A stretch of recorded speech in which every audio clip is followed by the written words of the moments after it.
சிறப்பு அம்சங்கள் இருக்கிறது. இங்கு பகவதி அம்மனை 3 வடிவங்களாக வழிபடுவார்கள். காலையில் சரஸ்வதியாக வெள்ளை புடவையிலும், மதியம் லக்ஷ்மியாக சிவப்பு புடவையிலும், இரவில் துர்காவாக நீல புடவையிலும் அலங்காரப்படுத்தி வழிபடுவது விசேஷம். இந்த கோவிலில் சிவபெருமானையும் வழிபடுவார்கள். புராணத்தில் பல்லாயிர ஆண்டுகளுக்கு முன் இந்த கோவில் இருக்கும் இந்த இடம் ஒரு காடாக இருந்தது என நம்பப்படுகிறது. கண்ணப்பன் என்னும் ஒரு காட்டுவாசி இந்த காட்டில் வசித்ததாகவும், அவன் காளியை வழிபட்டு ஒவ்வொரு வெள்ளிக்கிழமையும் ஒரு பசுவை பலி கொடுப்பதை வழக்கமாக வைத்திருந்தான். ஒரு நாள் அவன் காட்டிற்கு செல்லும் போது ஒரு அழகான கருப்பு கன்றுக்குட்டியை கண்டதும் அதை காளிக்கு பலி கொடுக்க நினைத்து கைப்பற்றினான். ஆனால் பலி கொடுக்கும் நேரத்தில் அவன் மகள் மணிமங்கா தடுத்து நிறுத்தி கன்றை விட்டுவிடுமாறு கேட்டுக்கொண்டாள். மகளின் மீது அளவில்லாத பாசம் கொண்ட கண்ணப்பன் கன்றை வீட்டில் வளர்க்க நினைத்து பலி கொடுக்கவில்லை. பின்பு சில நாட்களிலே மணிமங்கா பாம்பு கடித்து இறந்ததாக நம்பப்படுகிறது. கண்ணப்பன் தன் மகளின் உடலை எரிக்க நினைத்த போது மணிமங்கையின் உடலை காணவில்லை. அவன் குழப்பத்தில் ஒரு பூசாரியிடம் கேட்டபோது அவர், நீ பலி கொடுக்க எல்லா கன்றுகளையும் அதன் தாயிடமிருந்து வலுக்கட்டாயமாக பிரித்து வந்தாய், அதனால்தான் உன் மகள் இறந்து போனதாகவும் இந்த தண்டனை உனக்கு என்று கூறினார். இதை கேட்ட கண்ணப்பன் கண்ணீர் விட்டு கதறினான். பின்பு அவன் கன்றுக்குட்டி இருக்கும் இடத்திற்கு செல்லும் போது அங்கே 2 கற்களை பார்த்தான்.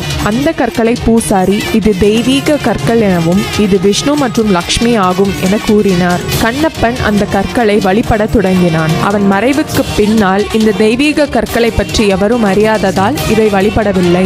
ஒரு நாள் காட்டிற்கு புல்லறுக்க சென்ற ஒரு பெண்மணி தான் கொண்டு சென்ற அரிவாள் கூர்மையற்றதாக இருந்ததால் அந்த அரிவாளை கூர்மைப்படுத்த நினைத்து ஒரு கல்லின் மேல் வைத்து தேய்த்தாள். அப்போது அந்த கல்லில் இருந்து ரத்தம் வந்ததைக் கண்டு அதிர்ச்சியில் ஊரில் உள்ள அனைவருக்கும் அதை தெரிவித்தாள். இதை கண்ட பூசாரி இந்த கற்களுக்கு அபிஷேகம் செய்து இது தெய்வத்தன்மை உடையது என்று கூறி அந்த கற்களை அனைவரும் வழிபட தொடங்கின.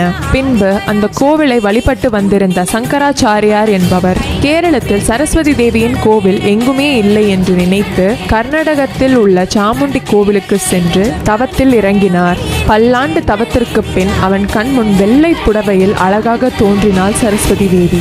தனக்கு கோவில் கட்ட நினைப்பதாகவும் தன்னுடன் கேரளத்திற்கு வருமாறு வேண்டினான். அதை ஏற்றுக்கொண்ட சரஸ்வதி தேவி அவனிடம் ஒரு கட்டளையிட்டாள். தான் அவனை பின்தொடர்ந்து வருகிறாளா இல்லையா என்று திரும்பி பார்க்க கூடாது. அப்படி திரும்பி பார்த்தால் அதற்கு மேல் சங்கராச்சாரியாருடன் அவள் வரமாட்டாள் என்பதே ஆகும்.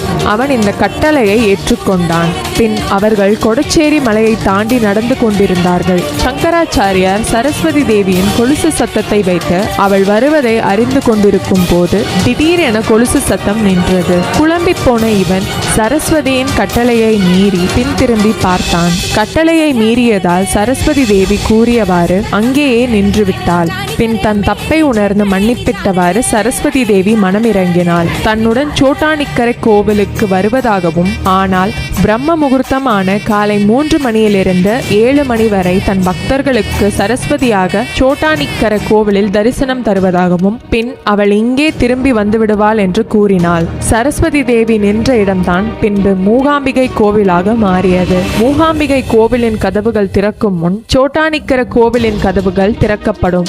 இவ்வாறே சரஸ்வதி தேவியின் வரவு சோட்டானிக்கரைக்கு வந்ததாக நம்பப்படுகிறது. பகவதி அம்மனாகிய தேவியின் வலதுபுறத்தில் இருக்கும் மகாவிஷ்ணுவை அம்பே நாராயணா, தேவே நாராயணா, லக்ஷ்மே நாராயணா, பத்ரே நாராயணா என பெயர்கள் கொண்டு வழிபடுவது விசேஷம்.